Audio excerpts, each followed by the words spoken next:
Hey everybody, Nick here, and today I got a review for you of this little guy. Although actually, not exactly this little guy. I've got a review for you of this little guy. This is the Formex watch Reef. Actually, so is this. I have two Reefs here on the table at the moment. And you might be asking, Nick, why do you have two of the same watch? What's wrong with you? Well, I got into watches. That's what's wrong with me. But before we go any further, I got to let you know that actually both of these guys were sent to me by Formex for review. And in both cases, I ended up buying the watch because I have a problem. But nonetheless, we do have to assume these are the very best quality controlled Formex Reefs ever. And I'm doing my best not to let that affect the nature or the quality of my review. As always, told them to talk about the good, the great, the bad, the ugly. Anyways, you know the spiel. But both of these guys were sent to me by Formex, and in both cases, I've wound up keeping them.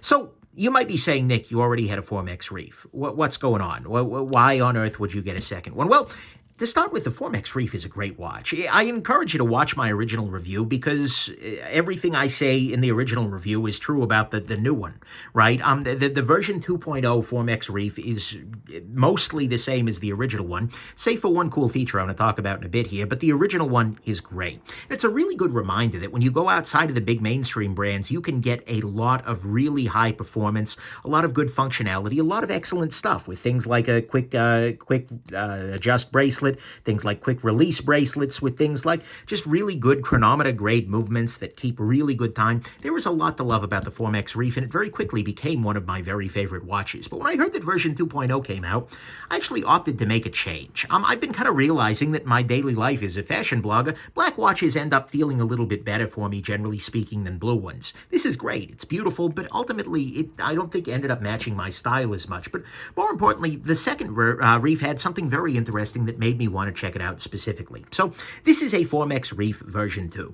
In practice, aside from the one trick I'm going to show you, these are pretty much identical. There may be other small changes, but they are at the level of detail that I have not noticed, and honestly, in practice, every nice thing I said about this guy is true about this guy, except this has one slight difference.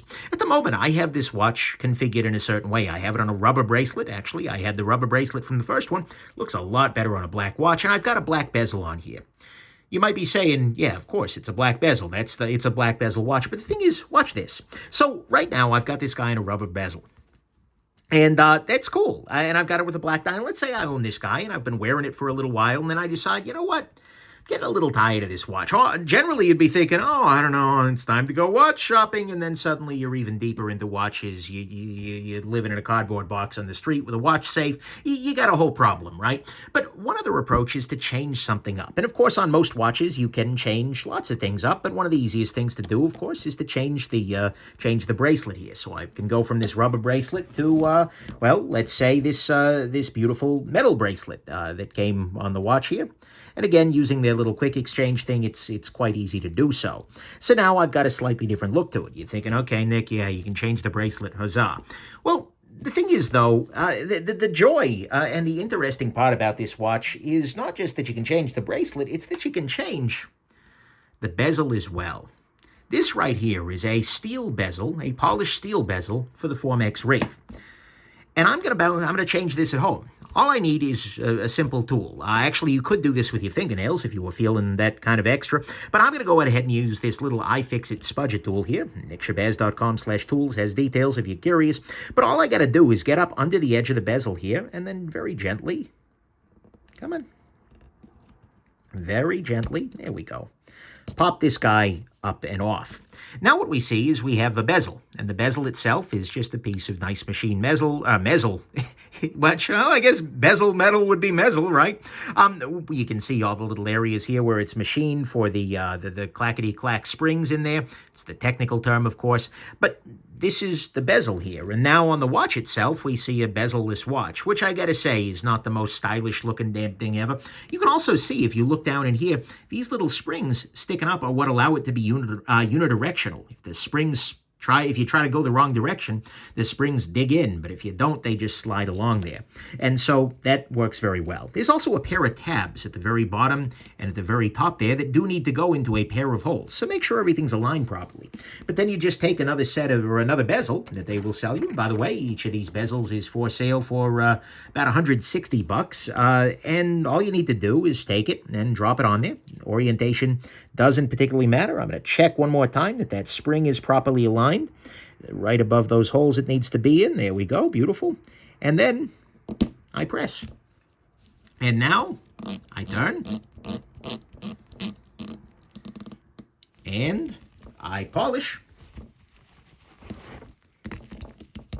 And I have a brand new watch. This is a little thing in a lot of ways. The interchangeable bezel thing is, I think many will just call it a gimmick, right? Most people will buy a watch that they find attractive and never change the bezel. That'll never be something that matters to them. But in practice, I think it's actually really cool. They have 4 different bezel options. They got the black ceramic, they got a blue ceramic, which I'm assuming is going to be identical to this one on the old model, which, by the way, does not have an interchangeable bezel. If you try and take that off, you're going to have a bad time. But nonetheless, you've got the black, you've got the silver, you've got the green as well as the blue, as you can see here. And it really does change the essential character of the watch. I've found myself wearing the silver one just because I don't have any watches with the silver bezel, and I think it's really attractive. Coupled with the black, coupled with the band here, it's really nice. But then again, the black with the rubber, that's its own whole separate affair. And so what they've effectively done by doing this, if you want to pay the extra money for an extra bezel or two, is it allows you to change the watch up in a way that no other watch that I'm aware of, okay, unless you want to do like modding and things like that, but no other watch that I'm aware of has an officially sort of designatable bezel exchange sort of thing. You can't do it from the factory, so to speak. Maybe there are others. Let me know in the comments if there are. But I think that's a really neat feature, and it allows this watch to be something very different on one day than it is the next day, and it allows it to, as a result, end up being a little bit more interesting. It allows it to be something that is going to kind of, I don't know, next time you start getting a wandering eye, maybe all you got to do is buy a bezel or just swap out the bezel you have. And so I think that's a really nice detail. In practice, I also happen to really like the black face on this. I think it looks really, really nice. And so that's good. But the rest of the watch is just as good as the original Reef was. And it's just got this one extra trick. And for me, that was enough. That was enough to really appreciate that. And by the way, the little box the bezel comes in, that's kind of neat, too. But anyways, I digress. That's the only difference here, is you got that fancy bezel exchange thing, but I think that's going to end up making a bigger deal for a lot of people. If you find yourself wanting to change things up relatively often, then I think you would expect. And as a result, version 2 is definitely going to be sticking around for me, and my version 1 is going to go up for sale for patrons here soon. So anyways, there you go. This is a really, really great watch. I mean, so is this, for that matter. But the version 2 is a really, really great watch with a really neat trick, and one that I really do hope we see around more often, because the more that you can, well, work with something you already have, make it, tweak it, and kind of play around with it a little bit, the more you're going to love that thing, and the more time it's going to get on your wrist, and the less likely you are to get deeper into watches. And to me, that is an absolutely beautiful thing. Pricing, by the way, is $17.90 for the new version of it, $160 for the bezel, $130 for the rubber bracelet if you want to go that way. By the way, this is the rubber bracelet with the quick adjust clasp, which, by the way, holy crap, rubber bracelet, quick adjust clasp. Anyways, so, yeah, pricing is about the same. So I hope this has been interesting to you. Like I said, watch the full review if you're curious about the good, the great, the bad, the ugly of this watch.